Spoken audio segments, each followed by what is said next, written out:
들을수록 삶이 변화되는 현희의 책 한 그루입니다. 오늘 소개해드릴 책은 일본에서 일어난 실종 사건을 다룬 추리소설입니다. 제목은 규슈의 실종자들, 한고은 지음, 출판사는 모모북스에서 출판해 주었습니다. 한고은 작가님은 초등학교 2학년 때 안내 일기를 읽으면서 작가를 꿈꾸게 되었고, 일본 여행을 통해서 영감을 얻고 이 책을 쓰게 되었습니다. 책의 시작은 한 중년 여성의 딸이 이상한 메일을 받고 난 뒤 일본으로 간 후 연락이 끊겼다며 경찰서에 실종 신고를 하면서 책은 시작하게 됩니다. 경찰은 메일을 받고 규슈로 떠난 중년 여성의 딸인 박미의 상황을 마지막으로 실종됐다고 추측되는 지역에 경찰서에 협조 요청을 보내게 됩니다. 맨 처음에는 대수롭지 않게 생각하던 경찰들. 그러나 수사가 시작된 후 시작된 의문의 사건들. 추가로 경찰서에 들어온 4건의 실종 사건. 실종자는 중년 여성의 딸인 박미애를 포함하여 총 5명입니다. 이들의 공통점은 규슈의 한인학교 1학년 4반이었다는 것입니다. 그들은 동일하게 이상한 편지를 받고 나간 후 실종이 되었습니다. 도대체 그날 그들은 어디로 사라지게 된 것일까요? 그들이 받은 편지의 발신자는 니시메 유리였습니다. 이 실종자들 5명의 이름은 후이또, 김지연, 최영준, 박미애, 윤지안으로 16년 전 어떠한 사건을 묻어둔 채 현재 잘 살아가고 있었습니다. 박미애는 한국에서 일본어 강사로 일하며 살아가고 있었고, 후이또는 도쿄의 신문사의 사회부 기자로 일하며 정의로운 기자로 항상 거론되면서 승승장구하며 살아가고 있었습니다. 최지아는 부모가 운영하는 회사에서 일하며 살아가고 있었고, 최영준과 김지연은 술집에서 일하면서 그저 그런 삶을 살아가고 있었습니다. 그런 그들에게 16년 전에 죽은 니시메 유리로부터 온 편지를 받게 된 것입니다.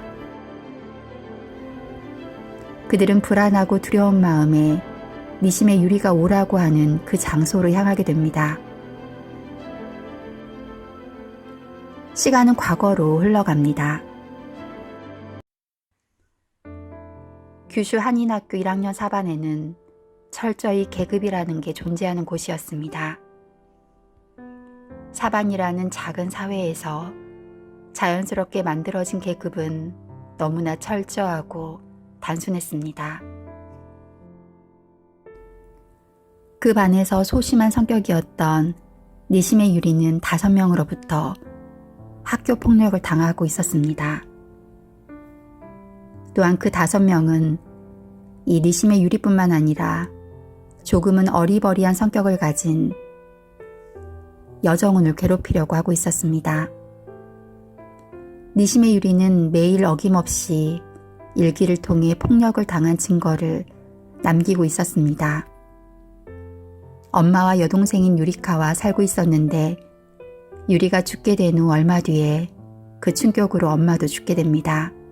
그리고 유리의 가해자는 그 5명이 아니라 여정훈으로 종결됩니다. 경찰은 용의자로 니시메 유리의 동생인 유리카를 의심하게 됩니다. 유리카가 정말 이 5명을 납치했을까요? 책은 마지막에 그 실종자들이 모두 함께한 그곳에서 여정훈이 나타납니다. 5명은 여정훈에게 자신들의 잘못을 빌었고, 이 사건이 드러날 경우 자신의 가진 것들을 모두 잃어야 되는 것을 두려워해 돈으로 그 시간을 보상해주고 싶어 합니다. 그러나 그동안 억울한 삶을 살아야 했던 여정훈은 그 상황을 모두 실시간 방송으로 공개하여 사건을 드러나게 합니다. 그리고 그 실시간 방송의 위치를 찾아 경찰이 오게 되면서 사건의 이야기가 끝나게 됩니다.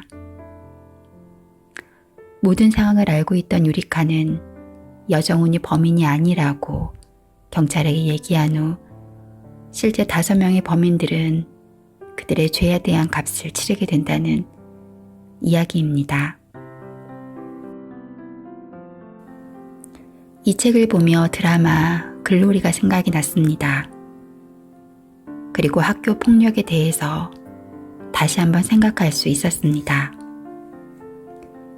이 세상이 누군가가 아파하는 곳이 아닌 서로가 서로를 위하는 따스한 세상이 되었으면 좋겠다는 생각도 하게 되었습니다. 세상이 차가워질수록 공감 능력에 대한 필요성을 더 많이 이야기하는 것 같습니다. 한 사람이 커다란 세상을 변화시키기는 어렵겠지만 각자가 있는 그곳에서 배려와 미소를 건네며 더불어 사는 따스한 곳이 될 수 있었으면 좋겠습니다. 오늘도 함께 해주셔서 감사합니다.